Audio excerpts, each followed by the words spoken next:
भारतीय वज़ीर ख़ारजा Jaishankar SCO summit के मौके पर इसको अटेंड करने के लिए पाकिस्तान आएंगे। बहुत बड़ी खबर शेयर करने जा रहे हैं। इंडिया के foreign minister doctor S Jaishankar Pakistan के विजिट पे आ रहे हैं। आपको लगता है कि हम SCO मीटिंग के अंदर कश्मीर को टच करेंगे, टॉपिक छेड़ेंगे या नहीं? मेरे ख्याल से थोड़ा बहुत उसको टच करेंगे, यानी कि दूर दूर से थोड़ा टच करेंगे, ऐसा डायरेक्ट नहीं इतना करेंगे। जयशंकर SCO इजलास में शिरकत के लिए पाकिस्तान जाएंगे।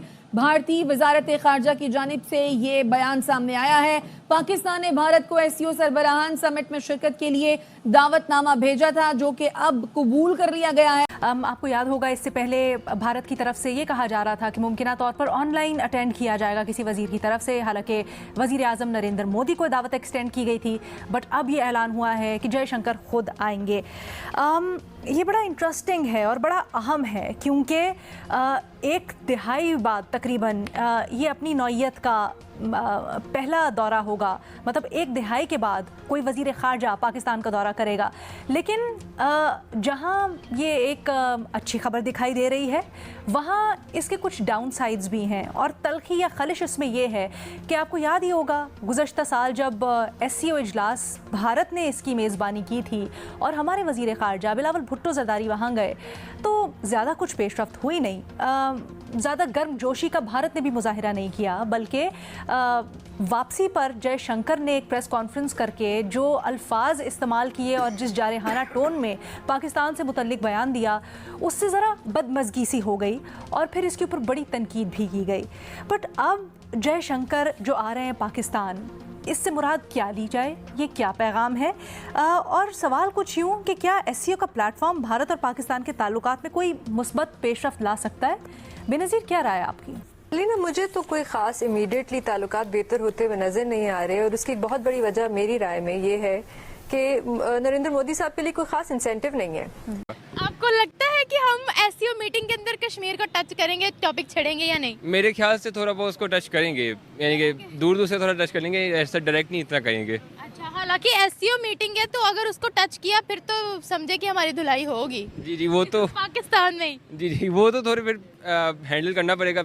ये तो लीडर्स को पता है कैसे उन्होंने सिचुएशन हैंडल करनी है। अच्छा, मुझे यहाँ पर ये बताएगा कि आपको क्या लगता है कि अगर SCO मीटिंग जो है वो स्पेसिफिक रिलेशंस बेहतर करने के लिए ही होता है, तो अगर हमारे भारत के साथ रिलेशंस अच्छे हो जाए तो आपको क्या लगता है इससे हमें कितना फ़ायदा होगा? वैसे तो इंडिया की क्लियर पॉलिसी है कि जब तक टेररिज्म एंड नहीं होगी तब तक हम लोग जो है वो पाकिस्तान के साथ कोई रिलेशन नहीं रखेंगे। देखिए, जैसे ऐसा थोड़े बहुत हालात बेहतर हो रहे हैं, पाकिस्तान की भी टेररिज्म थोड़ा सा कंट्रोल में भी हो रहा है। जो बॉम्ब ब्लास्टिंग होती थी लाइक 2014-15 में, वो अब कंट्रोल में हो रही है ऐसा करके। तो इस तरह शायद वो भी देखेंगे कि ये कंट्रोल में थोड़ा लाने शायद हो सकता है, चांस है कि कुछ आगे इम्प्रूवमेंट हो जाए। और पाकिस्तान के तमाम टीवी चैनल्स ने इस खबर को हेडलाइन के तौर पर चलाया है। अगरचे पाकिस्तान के अंदर खुद पॉलिटिकल तनाव बहुत चल रहा है। इमरान खान की पाकिस्तान तहरीक इंसाफ पार्टी के जो वर्कर्स हैं, आज पूरा दिन उन्होंने प्रोटेस्ट किया और इस्लामाबाद, लाहौर, इनकी सड़कों को काफ़ी हद तक जाम रखा, सिक्योरिटी वाइज भी और दूसरी तीसरी चीज़ों के लिए भी। ये विजिट बहुत एतबार से ख़ास है, खासकर 2015 के बाद हाई प्रोफाइल कोई भी कद के आप कह सकते हैं कि मिनिस्टर जो हैं भारत के पाकिस्तान आ रहे हैं। हमने आज तक इंडिया से कितनी जंगें लड़ी और हमने पाया क्या? नथिंग एल्स, सिवाय अपने नुकसान के कुछ भी नहीं किया। तो आज अगर 9 साल बाद या 10 साल बाद वो आ रहे हैं तो बीन अ नेशन हमें उनका वेलकम करना चाहिए और उन्हें खैर मकदम करना चाहिए, ठीक है? और इसे एक पॉजिटिव जेस्चर देना चाहिए, ना कि इसे कोई इंटरनेशनल बात पर किसी we hate India, we don't hate India. Jammu Kashmir से भी अबतर हालत पाकिस्तान में अब चल रही है, क्योंकि इधर भी किसी को बोलने चालने की आज़ादी नहीं है, कोई बात करने की आज़ादी नहीं है। तो देखें, जितने भी इंटरनेशनल फोरम्स हैं, अल जज़ीरा देखें, बाकी देखें, जितने भी हैं, वो पहले ही इनको कह चुके हैं कि जी आप अपनी आज़ादी हक़ आज़ादी दें, उनको बोलने चालने की आज़ादी दें और उनके अवाम के हकूक़ का एहतराम करें। लेकिन उनके बावजूद ये कोई उस पर अमल नहीं कर रहे। इनको अपना ही मफाद चाहिए कि जी हमारी गवर्नमेंट बची रहनी चाहिए। इससे बेहतर तो अपॉर्चुनिटी आपके पास कोई नहीं होती। एक ये है और दूसरी यूएनओ में है। यूएनओ में हमारे आई थिंक लास्ट वीक में हमारे प्राइम मिनिस्टर गए थे शहबाज शरीफ साहब, जो उन्होंने बात की थी कश्मीर के हवाले से। आई थिंक हम उसको भी अप्रिशिएट करना चाहिए। दूसरा ये कि जो तंजीम हो रही है इसमें अपने मुद्दे को टारगेट करना चाहिए ताकि उनके भी मसाइल हल हों, जो कश्मीर में लोग रह रहे हैं वो भी। पाकिस्तान के पास कश्मीर के अलावा भी बहुत सारे मसले हैं जिनको मतलब आप कह लें कि प्रेफर करना चाहिए, जिन्हें पहले मसले पे हल करना चाहिए। Our first agenda will be peace, peace on borders, peace on zero line, peace on Kashmir issues, each and everything. We don't want war more. ठीक है, हम war afford नहीं कर सकते.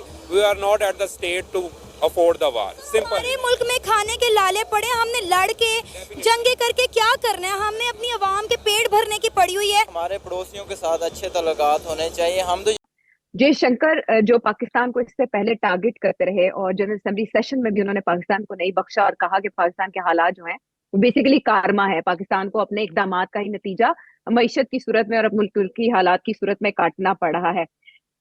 भारतीय मीडिया ने ये रिपोर्ट किया और भारतीय वजारत खारिजा ने भी ये बताया कि जो एससीओ समिट होने जा रहा है उसमें नरेंद्र मोदी साहब तो नहीं आएंगे, बावजूद उसके कि पाकिस्तान ने इन्विटेशन दिया था, लेकिन जयशंकर साहब आ रहे हैं.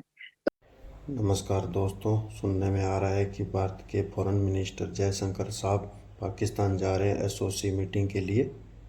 इस खबर को सुनकर पाकिस्तान में खुशी का माहौल बना हुआ है.